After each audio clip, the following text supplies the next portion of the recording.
लोग कहते हैं कि इंडिया का मोस्ट डिफिकल्ट पूजाओं में से एक पूजा होता है छठ पूजा। एक ऐसा अनोखा त्योहार जो कि डूबते हुए सूरज का आराधना करता है। लोग कहते हैं कि इस पूजा को जब प्रभु श्री राम और माता सीता 14 वर्ष के बाद वनवास से अयोध्या लौटे तब माता सीता ने इस महापूजा का आरंभ किया था, जो आज भी इंडिया के लाखों घरों में मनाया जाता है उसी श्रद्धा से। लेकिन यही श्रद्धा सिर्फ पानी में नहीं दिखता बल्कि महसूस भी होता है जब आप पूजा को पास से देखोगे। और जब सूरज उठता है तब लेकर आता है हर वो इंसान के मन में आशा कि वो पूजा को संपूर्ण कर पाए। बिना पानी पिए 36 आवर में निर्जला उपवास रखकर, यानी कि अप्रॉक्स 2 डेज बिना पानी पिए कुछ फास्टिंग में पूजा करते हैं, इसलिए ताकि उनका परिवार खुश और स्वस्थ रह पाए और आगे उनको कुछ बाधाएं ना आए लाइफ में। तो इस छठ पूजा का सफर शुरू होता है इस सनराइज के 2 दिन पहले से।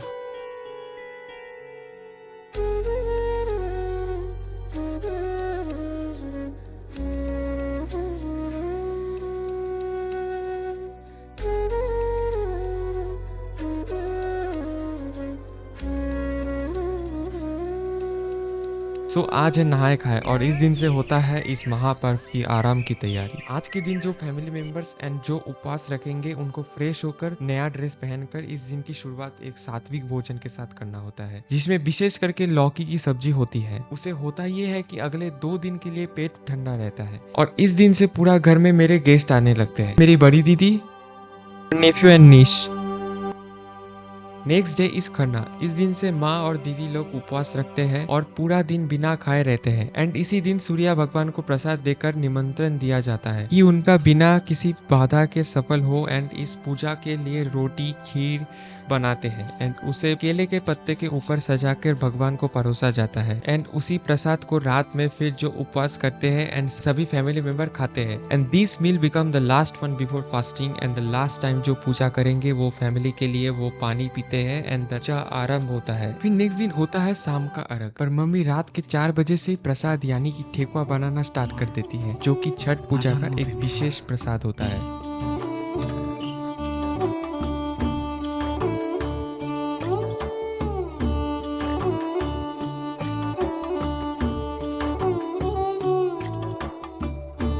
और हम लोग भाई बहन मिलकर सुबह उठकर जल की घाट सजाने में लग जाते हैं और उसके बाद हम सभी मिलकर डाली और फल को ठेकुआ से सजा देते हैं। तो पैंडेमिक के पहले नदी में पूजा करते थे एंड जो उपवास रखते थे वो सनसेट से पहले जाकर नदी में उतरते थे। बट अभी जब एक साथ मिलकर पूजा करते हैं घर में अलग ही माहौल होता है।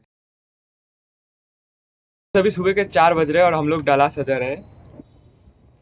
इस समय रात के सभी सूर्य देवता का बेसब्री से इंतजार करते हैं और जब रात भर के उपवास के बाद जब सुबह की पहली किरण आसमान को छूती है तब शुरू होती है उषा अर्घ्य, छठ पूजा का सबसे पवित्र और अंतिम पल, जहां सब मिलकर माँ और दीदी सभी उपवास तोड़ते हैं एंड इस पल का सभी बेसब्री से इंतजार करते हैं। कहते हैं जिसने छठ पूजा का उषा अर्घ्य देख लिया उसने असलियत में आस्था का दर्शन कर लिया, क्योंकि ये पल बताता है कि हर रात के बाद सुबह जरूर है और हर कठिनाई के बाद एक नया रोशनी जन्म लेती है।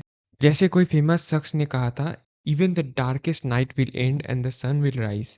ये त्योहार सिर्फ सूर्य देवता का पूजा नहीं है, बल्कि ये एक प्रार्थना है उस रोशनी का वापस आने का, एक विश्वास है जीवन के फिर जीतने का। हर डूबते हुए सूरज के साथ एक नया उदय लिखा होता है, वैसे ही हर थके हुए दिल के लिए छठ एक ही बात कह जाती है, चाहे कितने भी लंबी हो रात लेकिन सूरज आती है हर बार। यही है छठ, जब मन, प्रकृति और आस्था एक साथ मिलकर जीवन को एक नई रोशनी की तरफ लेके जाता है।